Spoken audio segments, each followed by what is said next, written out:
ನಮಸ್ತೆ ಪ್ರಿಯ ವೀಕ್ಷಕರೇ ಎಲ್ಲ ಮಹಿಳೆಯರಿಗೆ ಒಂದು ಮುಖ್ಯವಾದಂಥ ಮಾಹಿತಿ ಇದೆ.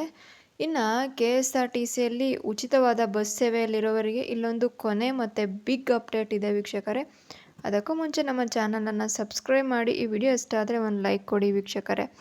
ಇನ್ನು ಬನ್ನಿ ನೇರವಾಗಿ ವಿಡಿಯೋಗೆ ಹೋಗೋಣ. KSRTC ಬಸ್ಗಳಲ್ಲಿ ಒಂದು ಡಿಜಿಟಲ್ ಟಿಕೆಟ್ ದರವನ್ನು ಪಾವತಿ ಮಾಡಬೇಕು ಅಂತ ಹೇಳಿ ತೊಗೊಂಬಂದಿದ್ದಾರೆ. ಅಂದರೆ payment of ticket in digital ಅಂತ ಹೇಳಿ ಬಂದಿದೆ. ಸದ್ಯ ಎಲ್ಲೆಡೆ ಕೂಡ ಗ್ಯಾರಂಟಿ ಬಂದ್ ಆಗಲಿ ಅನ್ನೋ ಸುದ್ದಿ ಹರಡ್ತಾ ಇದೆ. ಇದ್ರ ಬೆನ್ನಲ್ಲಿ ಸಾವಿರಾರು ಒಂದು ಪ್ರಯಾಣಿಕರಿಗೆ ಹೊಸ ನಿಯಮವನ್ನು ನಮ್ಮ KSRTC ಹಂಚಿಕೊಂಡಿದೆ. ಡಿಜಿಟಲ್ ಇಂಡಿಯಾದ ಒಂದು ನರೇಂದ್ರ ಮೋದಿಯವರ ಒಂದು ಡಿಜಿಟಲ್ ಇಂಡಿಯಾ ಆಗಬೇಕು ಅನ್ನೋ ಪರಿಕಲ್ಪನೆಯಲ್ಲಿ ಎಲ್ಲೆಡೆ ಇದೊಂದು ಬೇರು ಕೂಡ ಬಿಟ್ಟಿದೆ. ಯು ಪಿ ಐ ನಿಮಗೆ ಗೊತ್ತು ಏನು UPI ಅಂದರೆ ಫೋನ್ಪೇ, ಗೂಗಲ್ ಪೇ ಮುಖಾಂತರ ನಾವು ಹಣವನ್ನು ಪಾವತಿ ಮಾಡ್ಬೋದು. ಸಣ್ಣ ಖರೀದಿಗಳನ್ನು ಮಾಡಿದವರಿಗೆ ರೈಲ್ವೆನಲ್ಲೂ ಕೂಡ ಈಗೆಲ್ಲ ಟಿಕೆಟ್ ಅನ್ನೋದು ಆನ್ಲೈನಲ್ಲಿದೆ. ಬಸ್ಸಲ್ಲಿಲ್ಲ, ಈಗ ಬರ್ತಾ ಇದೆ. ಇನ್ನು ಫ್ಲೈಟ್ ಬುಕ್ಕಿಂಗ್ ಎಲ್ಲ ಕೂಡ ಆನ್ಲೈನಲ್ಲಿ ನಡೀತಾ ಇದೆ. ಹೀಗಾಗಿ ನಗದು ರಹಿತ ಒಂದು ಆನ್ಲೈನ್ ವಹಿವಾಟವನ್ನು ಎಲ್ಲೆಡೆ ಕೂಡ ಮಾಡಬೇಕು ಅನ್ನೋ ಕಾರಣದಿಂದ KSRTC ಬಸ್ಸಲ್ಲೂ ಕೂಡ ಈ ಒಂದು ಹೊಸ ಪರಿಕಲ್ಪನೆ ಅನ್ನೋದು ಜಾರಿಯಾಗಿದೆ. ಇದರಿಂದ ಪ್ರಯಾಣಿಕರಿಗೆ ಹಲವಾರು ರೀತಿಯ ಅನುಕೂಲ ಆಗ್ತಾ ಇದೆ. ಇತ್ತೀಚೆಗಷ್ಟೇ ಕೆಲವು ಸರ್ಕಾರಿ ಮತ್ತು ಖಾಸಗಿ ಬಸ್ಗಳಲ್ಲಿ ಡಿಜಿಟಲ್ ಪೇ ಒಂದು ವ್ಯವಸ್ಥೆಯನ್ನು ಜಾರಿಗೆ ತಗೊಂಬಂದಿದ್ದಾರೆ. ಅದನ್ನು ಕೂಡ ನಾವು ನೋಡ್ತಾ ಇದ್ದೀವಿ. ಆಗ ಅದರ ನಂತರ ಒಂದು ಬಸ್ ಪಾಸ್ ವ್ಯವಸ್ಥೆಗೆ ಕೂಡ ಅನುಕೂಲ ಆಗ್ತಾ ಇದೆ. ಈ ಹೊಸ ವ್ಯವಸ್ಥೆಯಿಂದ ಜಾರಿಗೆ ತರೋದ್ರಿಂದ ಸಾಕಷ್ಟು ಜನರಿಗೆ ಉಪಯೋಗ ಕೂಡ ಆಗ್ತಾ ಇದೆ. ಡಿಜಿಟಲ್ ಪೇ ಮತ್ತು ಹೊಸ ಬಸ್ ಆ್ಯಪ್ ಕೂಡ ಬಿಡುಗಡೆ ಮಾಡಿದೆ ನಮ್ಮ ಕರ್ನಾಟಕ ಸರ್ಕಾರ.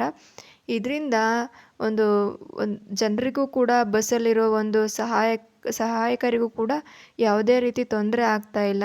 ಟೈಮ್ ಕೂಡ ಉಳಿತಾಯ ಆಗ್ತಾ ಇದೆ. ಬಸ್ನಲ್ಲಿ ಏನಾದರೂ ಟಿಕೆಟ್ನ ಕಳೆದುಕೊಂಡ್ರೆ ಅಂಥವ್ರು ಆತಂಕವನ್ನು ಪಡಬೇಕಾಗಿಲ್ಲ. ಯಾಕೆಂದರೆ ಒಂದು ನಮ್ಮ KSRTC ಕಾರ್ಪೊರೇಷನ್ ಅವರು ಕೆಲವು ಉಪಯುಕ್ತ ಮಾಹಿತಿಗಳನ್ನು ಹಂಚಿಕೊಂಡಿದ್ದಾರೆ, ಸಂಪೂರ್ಣವಾಗಿ ಹಂಚಿಕೊಂಡಿದ್ದಾರೆ. ಬಹುತೇಕ ಕಡೆ ಆಲ್ರೆಡಿ UPIನಲ್ಲಿ ವ್ಯವಹಾರ ನಡೀತಾ ಇದೆ.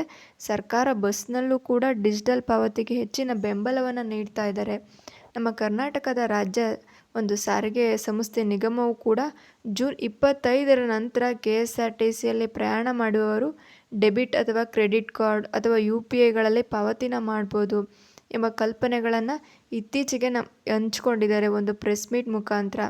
ಹಾಗಾಗಿ ಇನ್ನು ಮುಂದೆ ಪ್ರಯಾಣಿಕರು ಚಿಲ್ಲರೆ ತರದೇ ಇರೋರು, ಹಣ ಏನು ನಗದುವನ್ನು ತರದವರು ಯಾವುದೇ ರೀತಿಯ ಒಂದು ಆತಂಕಕ್ಕೆ ಒಳಗಾಗುವಾಗಿಲ್ಲ.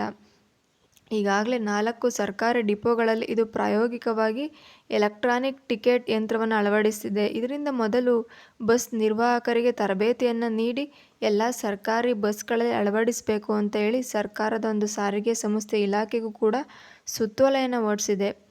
ಇದನ್ನು ಒಂದು KSRTCಯ MD ಆಗಿರುವಂಥ ಅನೂಪ್ ಕುಮಾರ್ ಅವರು ಮಾಧ್ಯಮಗಳ ಮುಖಾಂತರ ಇದನ್ನ ಹಂಚಿಕೊಂಡಿದ್ದಾರೆ. ಏನು ಎಲೆಕ್ಟ್ರಾನಿಕ್ ಟಿಕೆಟ್ ಯಂತ್ರಗಳನ್ನು ಪ್ರತಿ ಸಾಧನಕ್ಕೆ ತಿಂಗಳಿಗೊಮ್ಮೆ 645ರಂತೆ ನೀವು ಬಾಡಿಗೆನ ಖರೀದಿಸಬೇಕಾಗುತ್ತೆ. ಇದು ಡಿಜಿಟಲ್ ವ್ಯವಸ್ಥೆಯಲ್ಲಿ ಒಂದು ತುಂಬ ಹೆಲ್ಪ್ ಆಗಿರುವಂಥ ಜನಸಾಮಾನ್ಯರಿಗೆ ತುಂಬ ಹೆಲ್ಪ್ ಆಗುತ್ತೆ.